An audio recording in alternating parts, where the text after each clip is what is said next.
So, ito po, mayroon tayong tanggap na tawag dito. Pensonic 32 inches LED 3260 ng model. Ang sakit nito ay no display.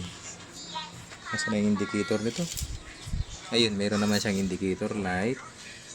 Ayun, yung kulay red, natakpan ko yung design. No display. So, pag ipinower natin, ano lang ito eh. Nawawala yung display. Yun, ang sakit nito. Ayun. Ayan, ganun lang. Parang nagpa-flash lang ang screen, din namamatay na. Then tuloy-tuloy naman yung boses pag nanood do sila. Pa-flash screen lang siya. Power natin ulit. Ananay! Power button. Di ba mabana ako sobragan?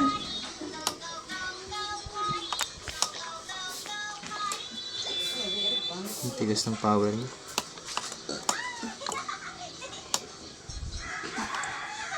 Ayan. Ayun lang, nagpa-flash lang. Tapos namamatay yung screen. And then boses na lang ang naririnig. Buksan natin. Tingnan natin kung anong sira. So heto, nabuksan na natin. Ito, may nakita akong bloated na capacitor. 35 by 220. Ito, pinalitan ko na, medyo maliit lang pero same value naman. Hindi ko na pinakita kung paano inalis. Pinalitan ko na. Testing natin sana ito lang yung sira.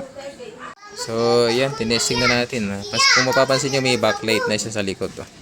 So, yun lang yung sira. Yung bloated na capacitor. Yan, may display na siya. Blue screen. Ayun, mayroon na siyang gumagalaw na no signal. Ayun, no signal, sabi niya.